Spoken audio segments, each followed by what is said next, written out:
So, breaking the firefighting cycle, how to lead smarter, not work harder.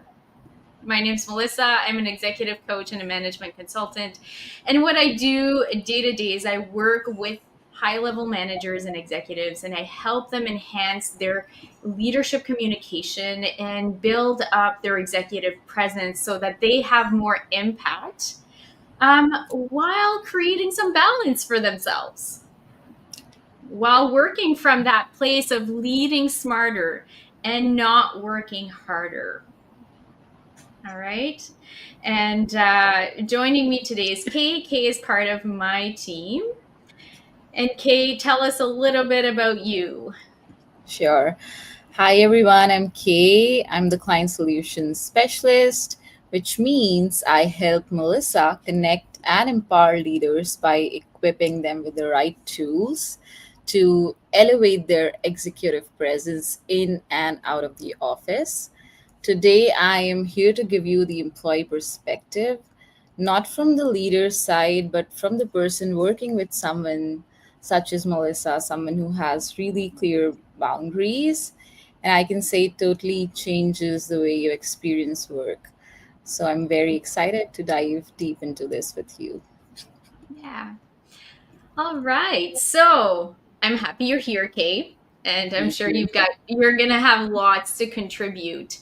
And Yeah. there's a lot of misconceptions around how to be effective, right? And effectiveness is something that we measure. So, leadership effectiveness, I have a few tools that I use to measure leadership effectiveness. And working harder and burning yourself out is not part of the equation. And in essence, when we see these things happening, we know that it's going to create bottlenecks and work against us. So, a good question to ask yourself is, are you leading or are you just putting out fires? And what that experience might sound like, look like, feel like is, knowing that there's lots of things that you need to be doing as a leader. There are things that are on your desk, things that are on your list that only you can do. And, you might be looking at that list thinking, okay, I'm taking care of things today. I'm going to deal with all the little things that get in the way. And tomorrow, I'm actually going to dedicate my day to these big picture, high impact, strategic work that I need to be doing. So you take the time to close your day well, you have your list, you're clear, you've gotten rid of things, you wake up in the morning, you show up, you sit down with your coffee at your desk, you're thinking, this is the day. I'm going to finally switch out of operational work into that strategic work. And before 9 o'clock, there's already somebody at your office. Mm. Just have a quick question. Do you have a minute? Sure, I have a minute because there's nothing on my calendar today. I only have this big work right in front of me, which can feel like, I'm flexible. Yeah. And so they come in, they present their problem, you start getting involved. And maybe they walk away, but they come back to give you an update. And that starts snowballing and taking from your focus. You get to noon, time for lunch, and you realize you haven't made very much progress at all. You've basically just opened things up to orient yourself. And you're thinking, okay, well, I still have my afternoon, but other stuff comes up. Mm. And you get to the end of the day and you look back at that list that you walked in with and realize that, this was the day you had that openness in your schedule to tackle these big things and it didn't get done. And as you look at the rest of your week, you're full up with lots of meetings and lots of other things. When are you going to get to this strategic work? Mm. And if that feels very familiar to you, you might be getting stuck in firefighting mode. Okay. And firefighting is a cycle. And when we get stuck in firefighting, there's a few things that happen that's going to cause you a problem as a leader. So First up is people, your team will stop thinking for themselves. They're going to start relying on you and you to think through these problems for them. And we only have so much cognitive capacity in a day, right? If you know anything about decision making fatigue and things like that. And so if you're taking your mental energy and that capacity to put towards thinking for others, then when you get to thinking for your stuff, your strategic work, Yeah. what's happening? You don't have anything left. You're tapped out, can't make any of these big decisions. So if you make 10 small Mm. decisions for your team, then when you come to that one big decision, you may not have that mental capacity and clarity to move forward with it. Absolutely. What are you thinking? I can see that this is something new that you're noodling through.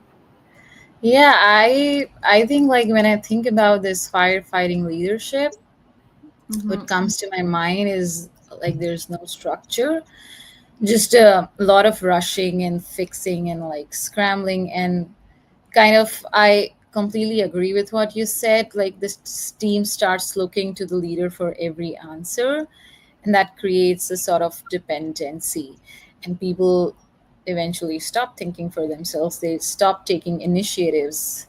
As an employee is what I feel that will lead to.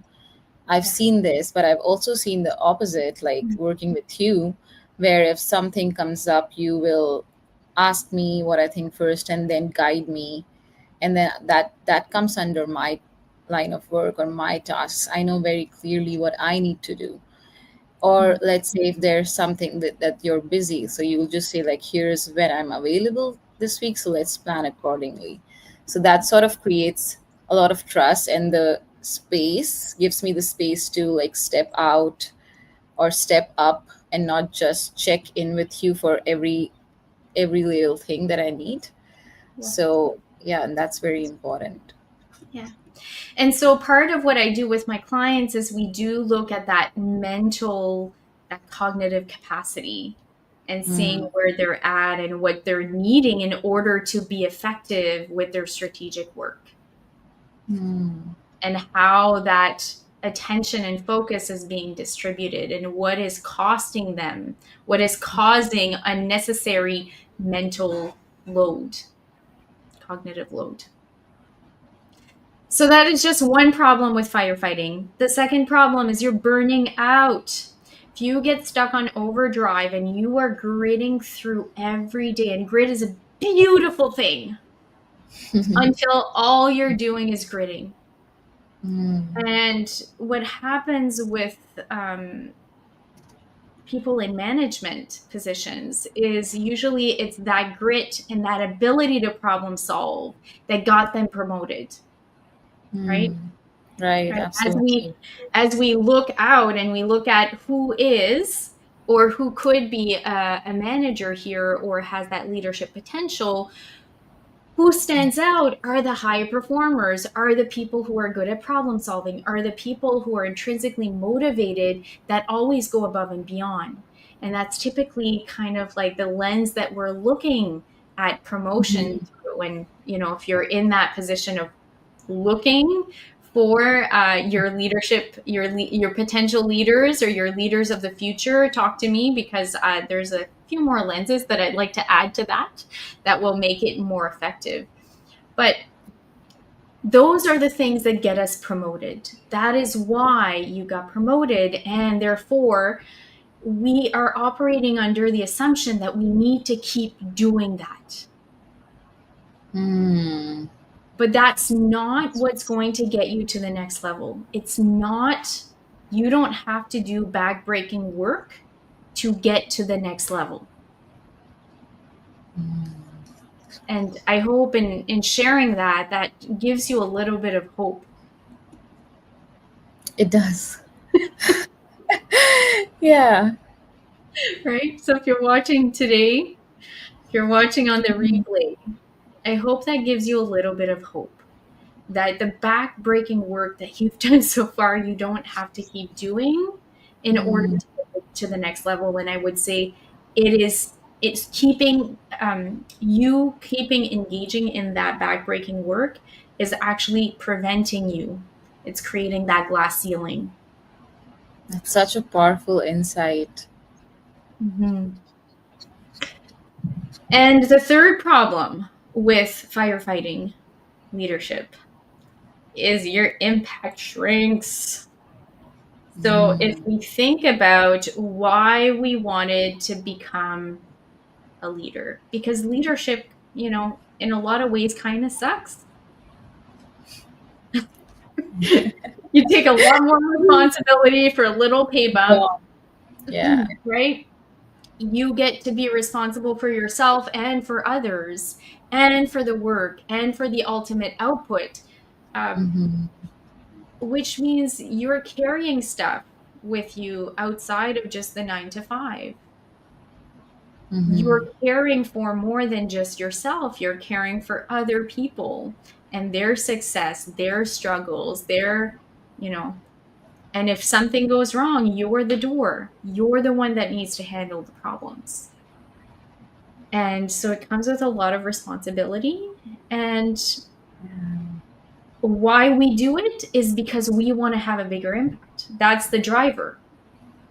I want to stop playing small, or I want to start playing bigger than my current role. I want to not just, do my job well, but I want to enhance the lives of others.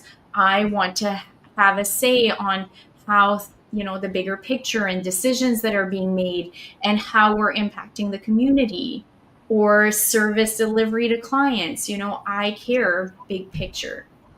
But if you're firefighting, the things that get you stuck are the small day to day operational things that are not having an impact on the bigger picture. They're having an impact on the micro, but not the macro. So if you're firefighting, you're actually not going to have the impact that you're craving. Mm, So that's the other problem with firefighting.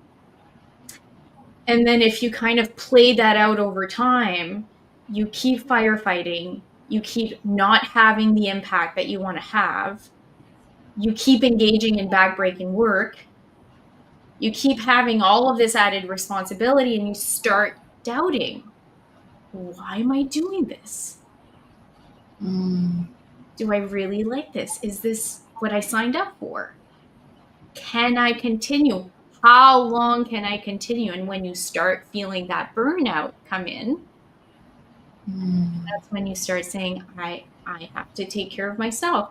I have to take time off. I have to somehow go outside of work in order to create some kind of balance.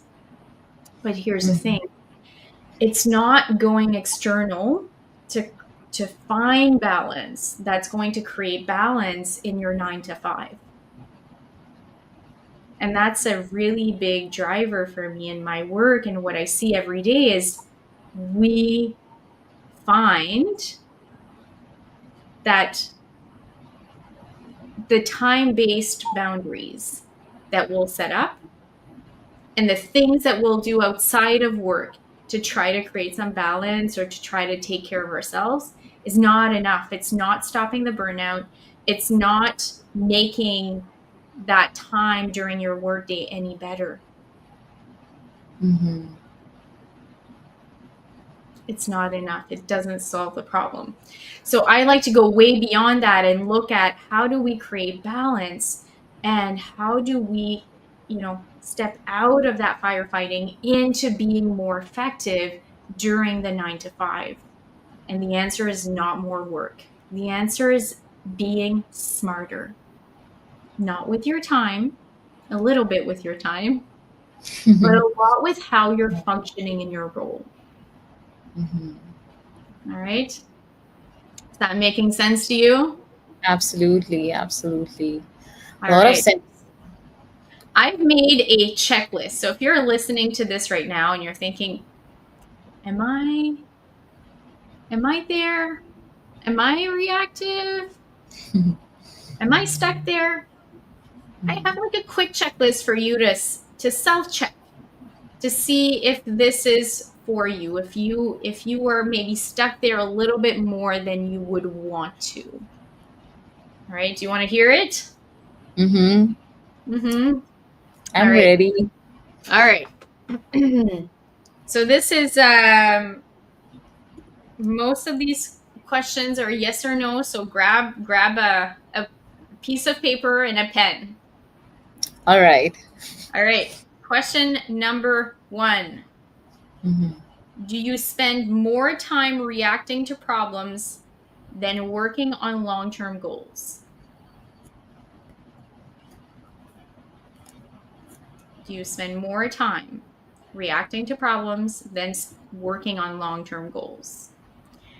And I would even invite you to think about that percentage. If you were to, a pie, 100% of your time, how much of that pie goes to reacting to problems and the operational stuff versus how much of it is long-term goals or strategic Mm-hmm. work?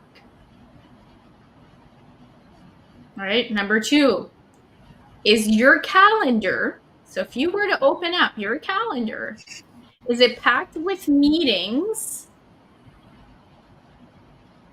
and your strategic work gets pushed aside?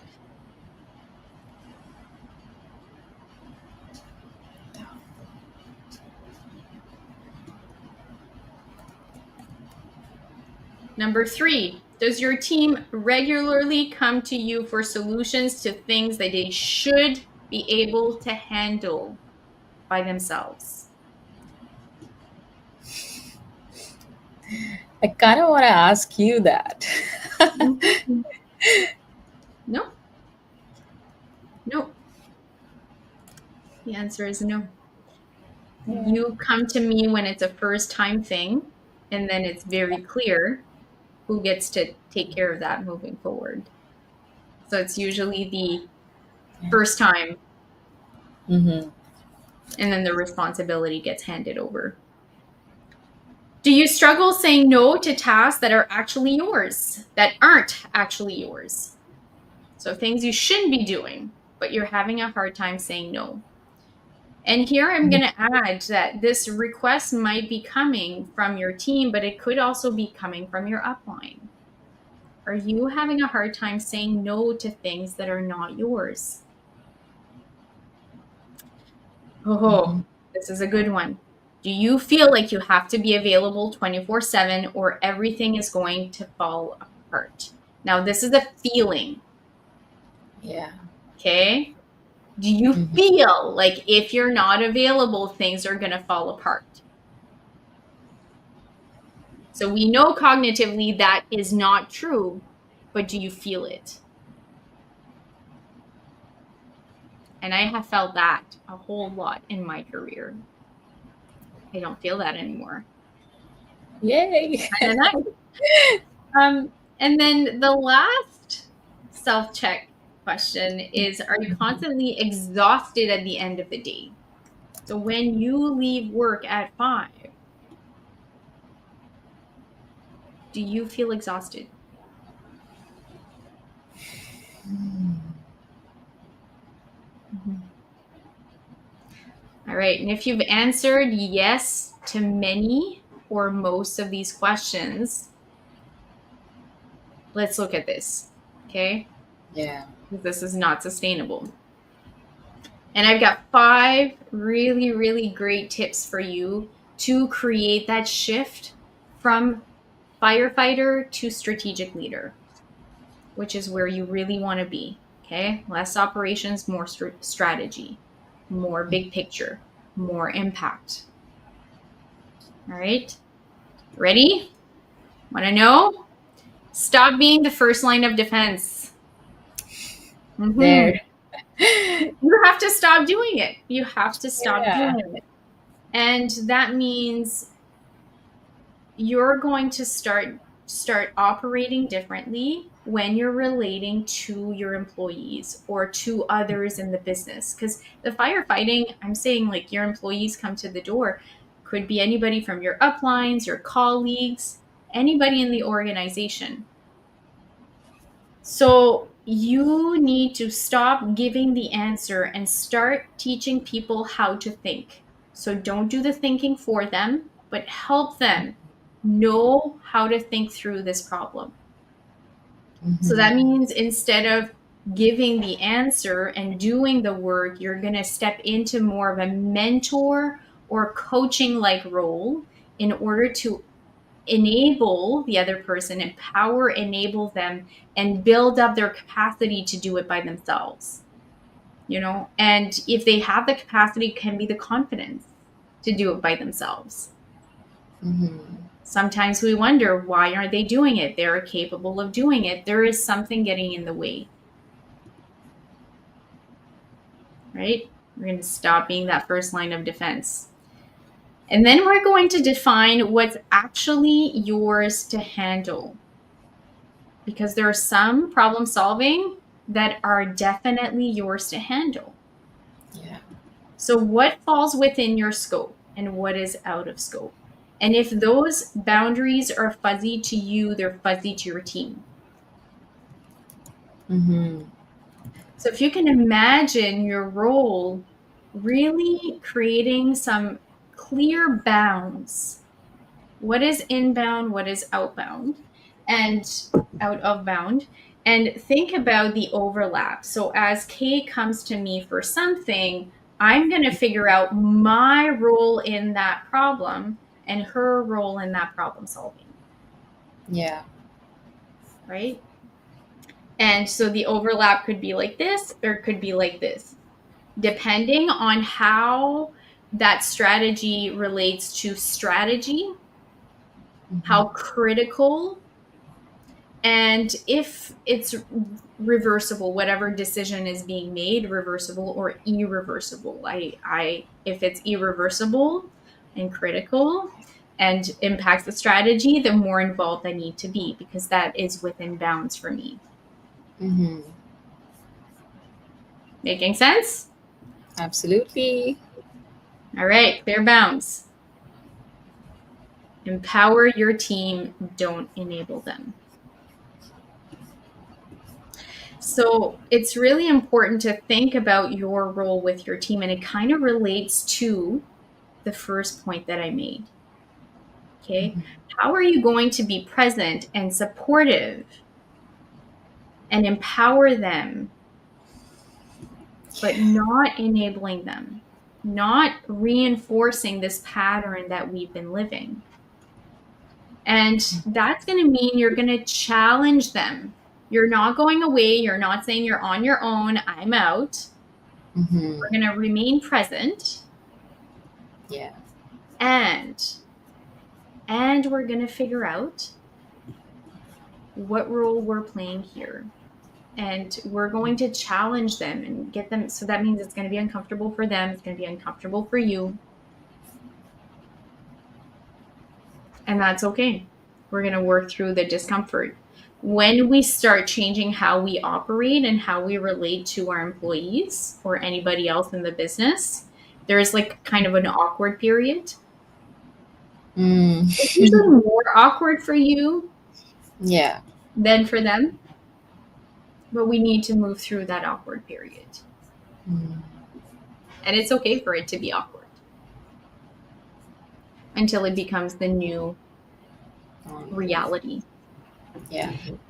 Now, next, we need to prioritize like a CEO. So this is a little bit more about how you're using your time and attention. What is Mm. on your calendar?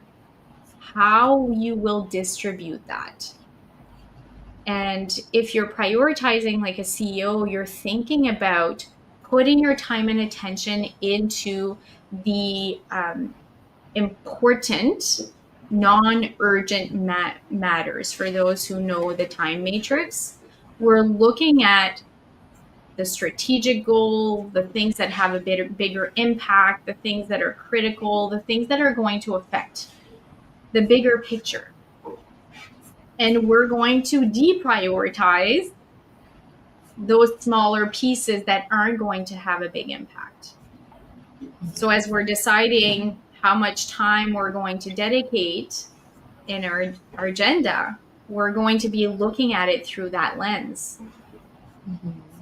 And just because you don't have a meeting with another person, a meeting with yourself to do work is still a commitment. Mm.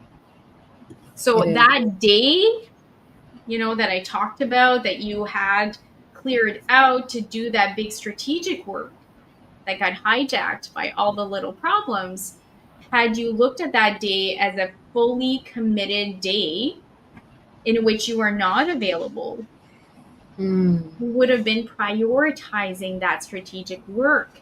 And the evidence of that would have been in your calendar, and how Mm. you would respond to those little requests coming in your way.